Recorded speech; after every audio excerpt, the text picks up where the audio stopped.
चंद्रबाबू नायडू चुनावी हार, राजनीतिक अपमान और गिरफ्तारी। पढ़िए आंध्र प्रदेश में चंद्रबाबू नायडू ने कैसे शुरू किया राजनीति का नया अध्याय। पिछले साल सितंबर में नायडू को स्किल डेवलपमेंट घोटाले में राज्य की सीआईडी ने गिरफ्तार किया था। इसके बाद उन्होंने खुद को फिर से राजनीतिक रूप से साबित किया है। टीडीपी ने लोकसभा चुनाव में अच्छा प्रदर्शन किया है। पार्टी कुल 25 में से 16 सीट पर आगे है, वहीं उसकी सहयोगी भाजपा और जनसेना पार्टी क्रमशः 3 और 2 सीट पर आगे हैं। Digital desk Amravati. समय से पहले किसी को कुछ नहीं मिलता, यह कहावत आंध्र प्रदेश में सच साबित होते हुए देखा गया। इस सही समय के लिए तेलुगु देशम पार्टी टीडीपी अध्यक्ष एन चंद्रबाबू नायडू ने 5 साल तक इंतजार किया। चुनाव के परिणाम ने नायडू की किस्मत खोल दी। एन चंद्रबाबू नायडू जबरदस्त आंकड़ों के साथ एक बार फिर राजनीति में सत्ता का स्वाद चखने के लिए तैयार हैं। आइए जानते हैं कैसे एन चंद्रबाबू नायडू ने आंध्र प्रदेश के सियासी गलियारों में अपना परचम लहराया। अपने से कम उम्र के जगन मोहन रेड्डी से निराशाजनक हार मिलने के 5 साल बाद तेलुगु देशम पार्टी टीडीपी अध्यक्ष एन चंद्रबाबू नायडू इस चुनाव में अपनी पार्टी को आंध्र प्रदेश विधानसभा चुनाव में जबरदस्त जीत की ओर ले जाते दिख रहे हैं। राज्य में भारतीय जनता पार्टी, भाजपा और जनसेना पार्टी भी उनके साथ गठबंधन में हैं। पिछले साल स्किल डेवलपमेंट घोटाले में हुए थे गिरफ्तार। मतगणना के ताजा आंकड़ों के अनुसार टीडीपी 175 सदस्यीय विधानसभा में 2 सीट पर जीत हासिल कर चुकी है और 130 पर आगे है। वहीं उसकी सहयोगी भाजपा 7 पर और जनसेना पार्टी 20 सीट पर आगे हैं। निवर्तमान विधानसभा में टीडीपी के 23 सदस्य हैं।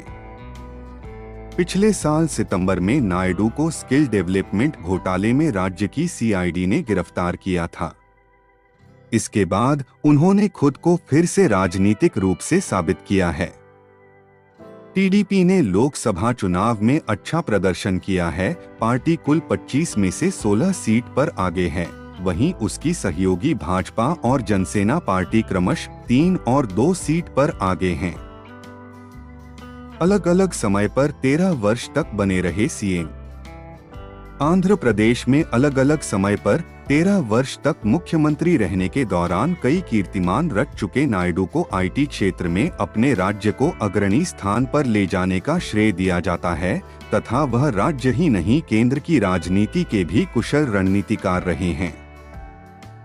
नायडू ने आंध्र प्रदेश को विशेष राज्य के दर्जे को लेकर मार्च 2018 में राष्ट्रीय जनतांत्रिक गठबंधन राजग से नाता तोड़ लिया था, लेकिन वर्ष 2019 के विधानसभा व लोकसभा चुनाव में मिली करारी हार ने उन्हें सियासी गलियारों में सबसे पीछे धकेल दिया।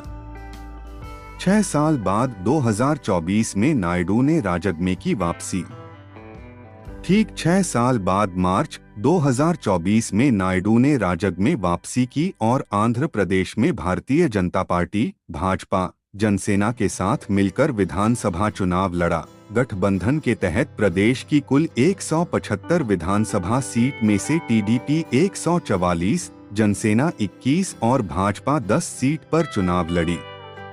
राज्य में भाजपा के साथ गठबंधन में होने के बावजूद मुस्लिम आरक्षण जैसे मुद्दे पर नायडू ने अपना अलग रुख रखा और मुस्लिम आरक्षण की पैरवी की।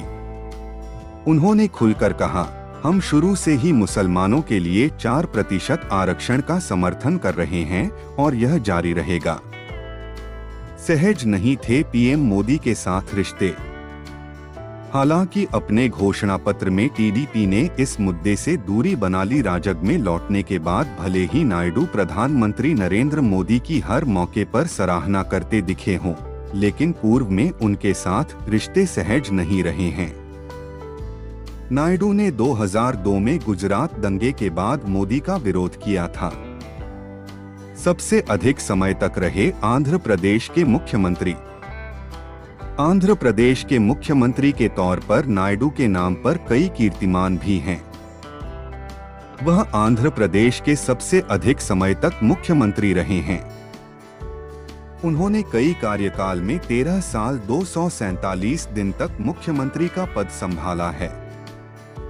इसके अलावा आंध्र प्रदेश के वह ऐसे एकमात्र नेता हैं जिन्होंने अविभाजित और विभाजन आंध्र से अलग कर तेलंगाना का गठन के बाद राज्य की बागडोर संभाली। राज्य के विकास पर दिया विशेष ध्यान। मुख्यमंत्री के कार्यकाल के दौरान नायडू की छवि एक आर्थिक सुधारक और सूचना प्रौद्योगिकी आधारित आर्थिक विकास को बढ़ावा देने वाले नेता की रही है। उन्होंने हैदराबाद को साइबर सिटी के तौर पर विकसित किया। उन्होंने राज्य के बुनियादी ढांचे के विकास पर भी ध्यान केंद्रित किया, जिसमें नई राजधानी अमरावती का निर्माण भी शामिल है। राष्ट्रीय राजनीति में भी नायडू का खासा दबदबा रहा। राज्य ही नहीं, राष्ट्रीय राजनीति में भी नायडू का खासा दबदबा रहा है। वर्ष 1996 और 1998 के लोकसभा चुनाव के दौरान उन्होंने संयुक्त मोर्चा का नेतृत्व किया। 1998 में अटल बिहारी वाजपेयी सरकार को समर्थन देने से पहले वह संयुक्त मोर्चा के संयोजक थे। नायडू राष्ट्रीय जनतांत्रिक गठबंधन राजग के संयोजक भी रहे। आंध्र प्रदेश के एक छोटे से गांव नारावरिपल्ले में हुआ जन्म। एन चंद्रबाबू नायडू का जन्म 20 अप्रैल 1950 को आंध्र प्रदेश के एक छोटे से गांव नारावरिपल्ले में हुआ था। उनके पिता एन खरजुरा नायडू एक किसान थे और उनकी मां अम्मानम्मा एक गृहिणी थीं। नायडू ने शेषपुरम के स्कूल से प्राथमिक शिक्षा और चंद्रगिरी के सरकारी स्कूल से 10वीं की। इसके बाद तिरुपति से 1972 में श्री वेंकटेश्वर आर्ट्स कॉलेज से स्नातक और वेंकटेश्वर विश्वविद्यालय से अर्थशास्त्र में परास्नातक किया। उन्होंने अर्थशास्त्र में पीएचडी भी की है। 1970 के दशक में शुरू हुआ नायडू का सियासी सफर। नायडू का सियासी सफर 1970 के दशक में शुरू हुआ और परास्नातक की पढ़ाई के दौरान वह श्री वेंकटेश्वर विश्वविद्यालय में छात्र संघ के नेता निर्वाचित हुए।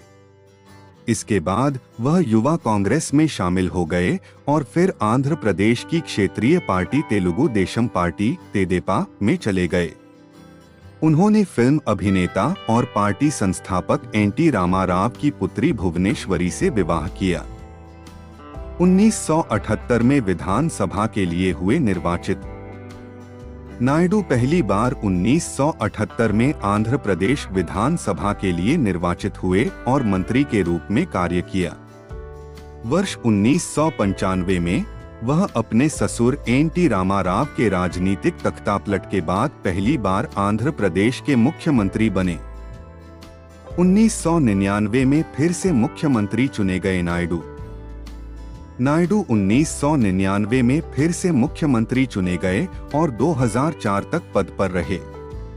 आंध्र प्रदेश का विभाजन कर तेलंगाना का गठन किए जाने के बाद 2014 में वह तीसरी बार राज्य आंध्र प्रदेश के मुख्यमंत्री बने। वर्ष 2019 के विधानसभा चुनाव में जगन मोहन रेड्डी के नेतृत्व वाली वाईएसआर कांग्रेस पार्टी से करारी हार के बाद तेदेपा सत्ता से बाहर हो गई थी।